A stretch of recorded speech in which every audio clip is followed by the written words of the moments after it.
Assalamualaikum warahmatullahi wabarakatuh. Kami dari kelompok 3 yang beranggotakan saya sendiri, Rada Juliantika Putri, dan rekan saya, Arifani, Yumanda Uktaviana, dan Agus Dini. Pada kesempatan kali ini, kami akan membahas mengenai pengendalian internal dan risiko pengendalian. Untuk materi pertama, itu akan disampaikan oleh rekan saya, Arifani. Kepada Arifani, disilahkan.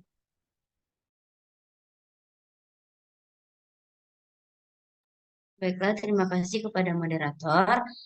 Baiklah, saya akan menjelaskan materi yang pertama, yaitu mengenai internal audit.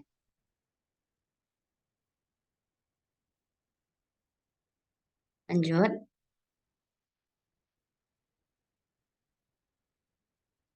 Pertama, kita akan membahas mengenai pengendalian internal. Pengendalian internal merupakan seperangkat kebijakan dan prosedur yang dirancang untuk membantu manajemen dalam mencapai tujuan organisasi. Lanjut.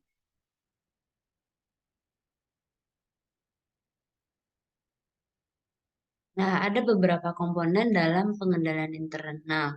Yang pertama yaitu lingkungan pengendalian. Ini merupakan dasar untuk semua komponen pengendalian intern yang di mana dia menyediakan disiplin dan struktur. Yang kedua yaitu penaksiran risiko, yaitu identifikasi entitas dan analitis terhadap risiko yang relevan untuk mencapai tujuannya dan kemudian mengelola risiko. Komponen yang ketiga yaitu aktivitas pengendalian, adalah kebijakan dan prosedur yang membantu menjamin bahwa arahan manajemen dilaksanakan. Komponen selanjutnya yaitu informasi dan komunikasi, adalah tahap di mana pengidentifikasian, penangkapan, dan pertukaran informasi dalam suatu bentuk dan waktu yang memungkinkan orang melaksanakan tanggung jawab mereka. Komponen yang terakhir yaitu pemantauan, adalah proses yang menentukan kualitas kinerja pengendalian sepanjang waktu.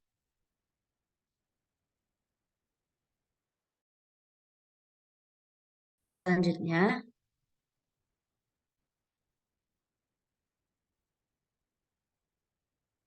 lanjut.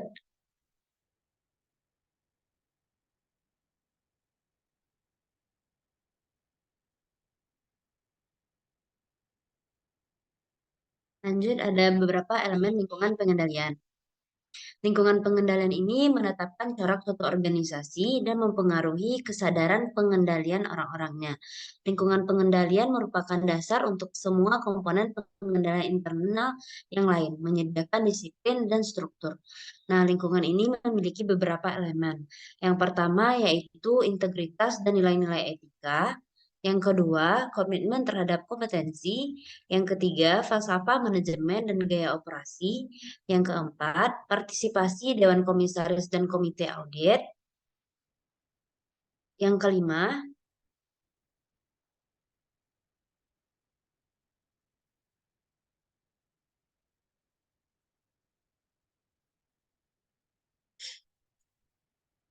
integritas dan nilai-nilai etika. Yang keenam, yaitu komitmen terhadap kompetensi. Yang ketujuh, falsafah manajemen dan gaya operasi. Nah, selanjutnya, aktivitas pengendalian. Aktivitas pengendalian adalah kebijakan dan prosedur yang membantu memastikan bahwa arahan manajemen dilaksanakan. Aktivitas tersebut membantu memastikan bahwa tindakan yang diperlukan untuk menanggulangi risiko dalam pencapaian tujuan entitas sudah dilaksanakan. Ada beberapa aktivitas dalam pengendalian. Yang pertama, pemisahan tugas. Yang kedua, pengelolaan informasi. Yang ketiga, pengendalian fisik. Dan yang keempat, review terhadap kinerja. Baiklah, sekian dari saya kembalikan kepada moderator. Baik, terima kasih kepada Arifani. Materi yang kedua itu akan saya sampaikan sendiri, yaitu tentang prosedur untuk memperoleh pemahaman pengendalian internal. Next. Prosedur audit untuk memahami pengendalian internal yaitu yang pertama, memutakhirkan dan mengevaluasi pengalaman auditor pada periode sebelumnya terhadap entitas. Yang kedua, tanya jawab dengan personel perusahaan terkait atau inquiry of entity personnel. Yang ketiga, pemeriksaan pedoman kebijakan dan sistem atau inspeksi. Yang keempat, pemeriksaan atas dokumen dan catatan atau inspeksi. Yang kelima, pengamatan aktivitas dan operasi entitas atau observasi. Selanjutnya, adapun metode yang digunakan, yang pertama yaitu ada narasi, yaitu auditor menceritakan dalam bentuk memo, sistem, dan prosedur akuntansi yang berlaku di perusahaan. Cara ini digunakan untuk klien kecil yang pembukuannya sederhana. Yang kedua, yaitu ada metode flowchart, yaitu dengan cara menggambarkan arus dokumen dalam sistem dan prosedur di suatu unit usaha. Metode yang ketiga yaitu internal control questionnaire, yaitu digunakan untuk memahami dan mengevaluasi pengendalian intern di berbagai jenis perusahaan. Selanjutnya, untuk materi yang ketiga, itu akan disampaikan oleh rekan saya, yaitu Yumanda Oktaviana. Kepada Yumanda, disilahkan. Baik, terima kasih kepada moderator. Materi selanjutnya yaitu menilai risiko kendali. Menilai risiko kendali ini yaitu proses mengevaluasi efektivitas pengendalian internal suatu entitas dalam mencegah atau mendeteksi salah saji yang material dalam laporan keuangan. Nah, adapun langkah-langkah dalam menilai risiko, itu ada 5. Yang pertama, mempertimbangkan pengetahuan yang diperoleh dari prosedur untuk memperoleh suatu pemahaman. Auditor mengidentifikasikan pemahaman dalam bentuk kuesioner pengendalian internal yang telah dilengkapi bagan arus atau memorandum naratif. Kemudian analisis mengenai pendokumentasian merupakan titik awal untuk menilai risiko pengendalian. Untuk kebijakan prosedur yang relevan dengan asersi tertentu, auditor mempertimbangkan dengan kehati-hatian suatu jawaban dalam komentar yang tertulis. Kemudian, serta kekuatan dan kelemahan yang dicatat dalam bagan arus dan memorandum naratif. Kemudian yang kedua, mengidentifikasi salah saji potensial. Auditor perlu memahami logika bahwa sistem pendukung keputusan yang berkomputerisasi digunakan untuk mengevaluasi pengendalian enter dan untuk menilai salah saji potensial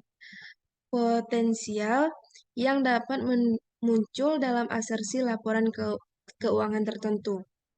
Kemudian salah saji potensial ini dapat diidentifikasikan untuk asersi yang berhubungan dengan setiap kelas transaksi utama dan untuk asersi yang berhubungan dengan setiap saldo akun yang signifikan.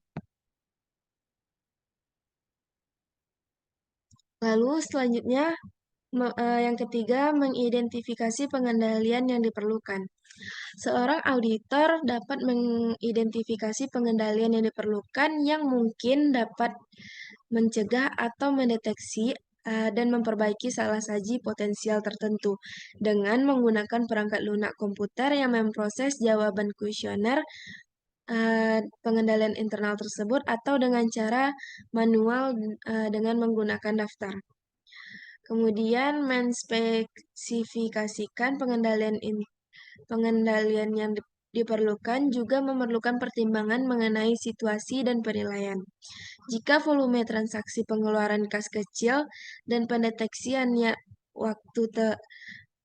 yang tepat waktu dari salah saji tidak penting, maka rekonsiliasi bank harian secara independen dan periodik mungkin sudah cukup untuk mengkompensasi kurangnya pengujian independen harian. Kemudian yang keempat, melaksanakan pengujian internal. Melaksanakan pengujian pengendalian.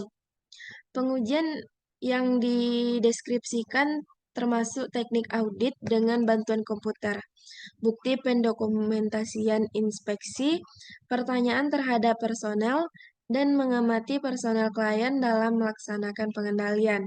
Kemudian hasil dari setiap pengujian pengendalian harusnya menyediakan bukti mengenai efektivitas dari rancangan dan operasi dari pengendalian yang diperlukan.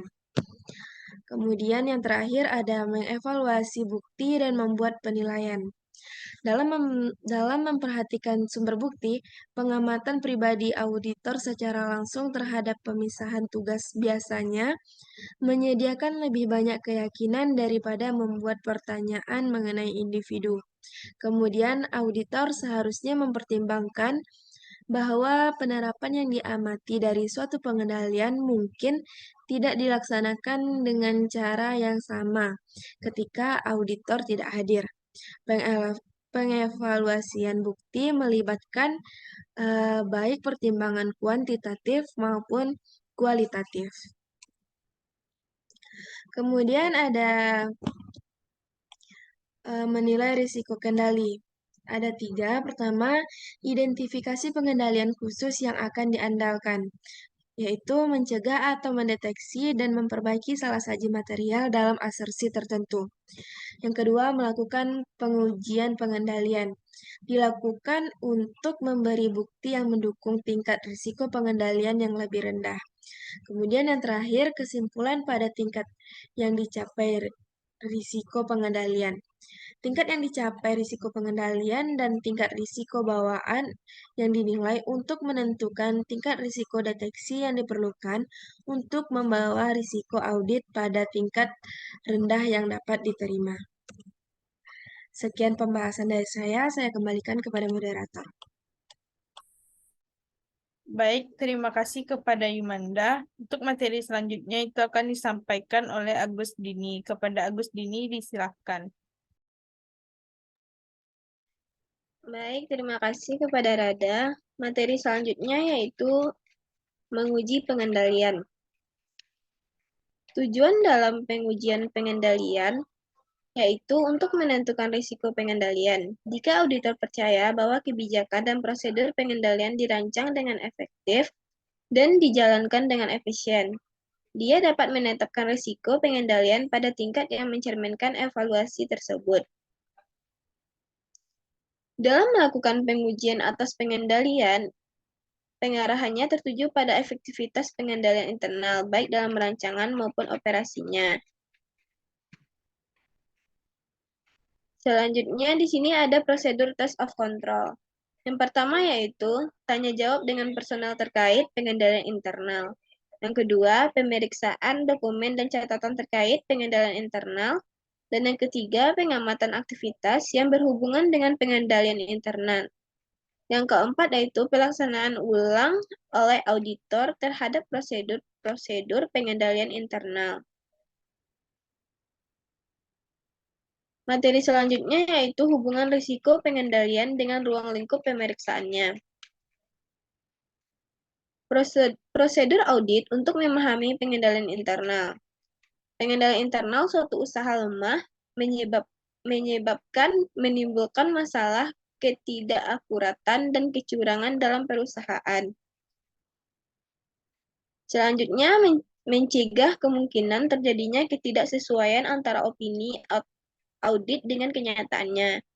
Yang pertama, jika dari hasil pemahaman dan evaluasi atas pengendalian internal perusahaan, auditor menyimpulkan bahwa pengendalian internal tidak berjalan efektif, maka auditor harus memperluas skop pemeriksaannya pada waktu melakukan substantif test. Yang kedua, bila auditor menyimpulkan bahwa pengendalian internal berjalan efektif, maka skop pemeriksaan pada waktu melakukan substantif test bias dipersempit. Baiklah, sekian dari saya kembalikan kepada moderator. Baik, terima kasih kepada Agus Dini. Untuk materi selanjutnya, ya, itu akan saya sampaikan sendiri, yaitu tentang audit berbasis risiko. Audit berbasis risiko adalah Suatu teknik audit di mana semua kegiatan audit yang dimulai dari perencanaan audit, pelaksanaan audit, dan pelaporan hasil audit berbasis pada prioritas risiko perusahaan yang telah ditetapkan bersama manajemen operasional dengan melakukan risk assessment. Risk-based audit merupakan sebuah metode atau cara yang digunakan oleh auditor internal dalam melaksanakan tugas auditnya, sehingga memberikan jaminan bahwa risiko yang ada sudah dikelola oleh pihak manajemen yang baik dengan baik dan memiliki batasan risiko yang tidak berdampak terhadap tujuan perusahaan. Selanjutnya ada langkah audit berbasis risiko. Yang pertama, penilaian risiko, yaitu dengan cara mengidentifikasi risiko perusahaan. Yang kedua, pengendalian risiko. Ini dilakukan dengan cara mengidentifikasi risiko salah saji material yang sudah dinilai pada tingkat laporan keuangan pada prosedur yang pertama. Yang ketiga, itu ada pelaporan. Audit memberikan pendapat dan tanggapan dari bukti-bukti yang telah diperoleh, kemudian membuat laporan dari kesimpulan yang didapat. Selanjutnya, ini merupakan sebuah contoh kasus, yaitu salah satu contohnya adalah kasus audit umum yang dialami oleh PT Kereta Api Indonesia. Kasus ini menunjukkan bagaimana proses tata kelola yang dijalankan dalam suatu perusahaan dan bagaimana peran dari tiap-tiap organ pengawas dalam memastikan penyajian laporan keuangan tidak salah saji dan mampu menggambarkan keadaan keuangan perusahaan yang sebenarnya. Salah satu contohnya adalah sebagai perusahaan BUMN yang bergerak di bidang pelayanan publik, PT KAI memiliki bisnis environment yang berbeda dengan perusahaan swasta lainnya dan merupakan pembelajaran yang menarik bagi perusahaan lainnya, terutama mengenai bagaimana membangun pengawasan yang efektif. Kasus ini juga dapat menjadi pembelajaran bagi Departemen Teknis maupun Kementerian BUMN sebagai wakil pemegang saham untuk menerapkan public governance. Sekian materi yang dapat kami sampaikan. Apabila ada kesalahan, kami mohon maaf. Akhir kata, saya ucapkan Assalamualaikum warahmatullahi wabarakatuh.